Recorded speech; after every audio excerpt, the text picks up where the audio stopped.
So, hello, this is the blog of Aston Moto, and I'm here at the monument to Aston Martin. It's from 1904. It was April 1904. Lionel Martin came up here in a Tune Singer car. Yes, 4th of April 64. Herts County Automobile and Aero Club meeting. He was successful in March 1915. It was called Aston Martin. Apparently his wife said, oh, whatever it is, it must begin with an A, then it'll be at the top of the list. So the plaque was placed here by the Aston Martin Owners Club and Aston Martin Lagonda.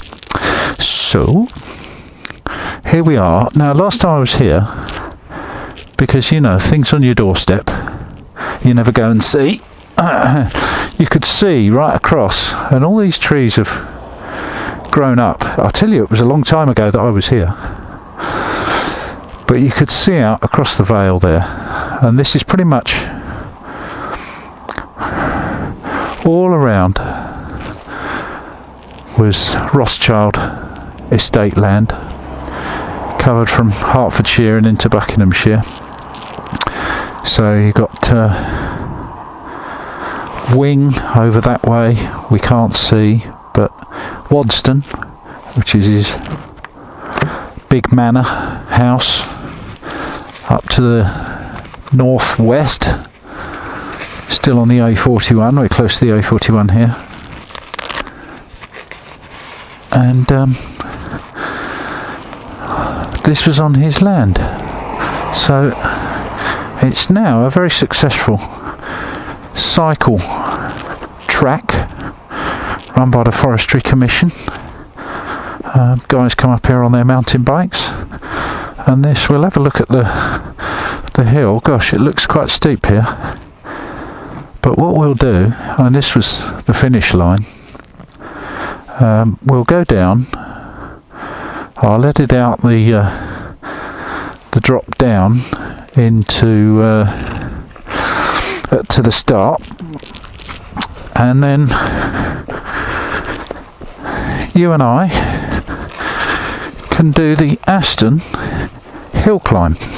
So here we go. This is the Aston hill climb.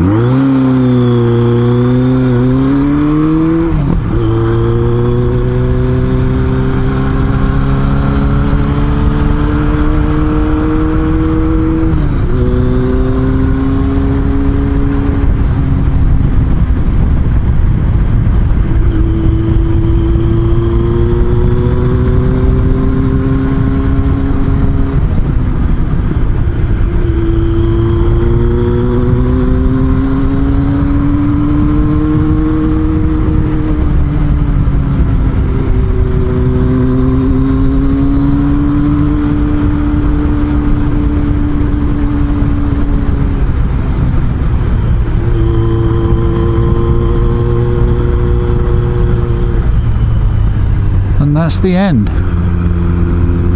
That's quite a climb, and I should think for the guys that were doing it in a 1904 Singer. Wow, Lionel Martin. Tuned or not, I suspect that mile was quite a journey. But as we go down, since this blog is entitled A Hill Climb and Giving Blood,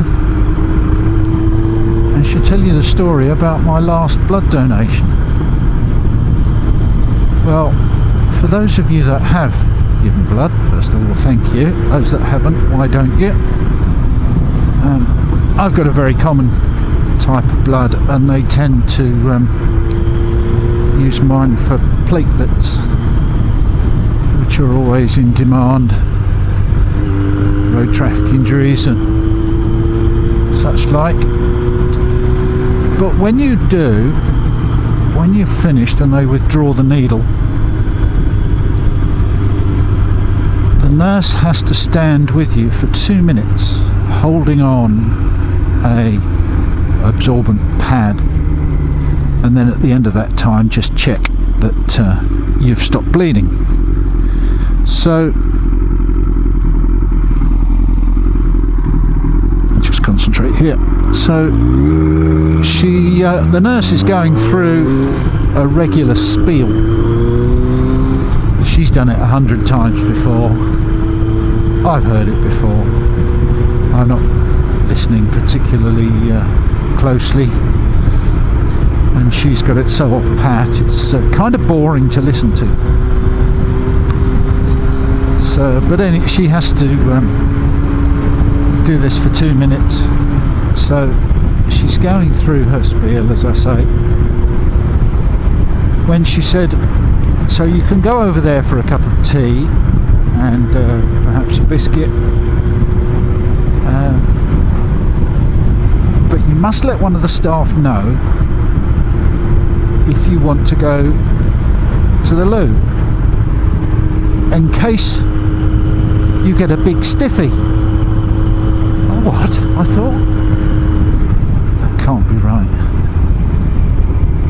I quizzed her.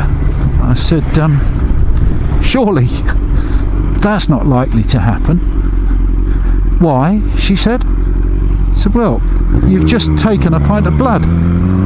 She said, no, that's exactly why that's going to happen. I said, well, I never knew that. I looked at her again, and she was looking very puzzled at me. I said, can you just repeat what you said? Because none of it makes sense to me. Just the end bit about if I need to go to the loo.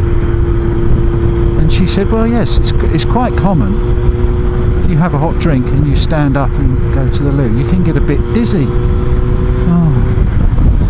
So there's a lesson in there for all of us. You really ought to listen to what's being said for fear of making yourself look like an idiot. Anyway, that'll do for this short blog. I hope you, if you didn't find my tale funny, you found it useful, and that next time somebody is telling you a rehearsed speech, you'll listen, unlike me. This is Aston. See you next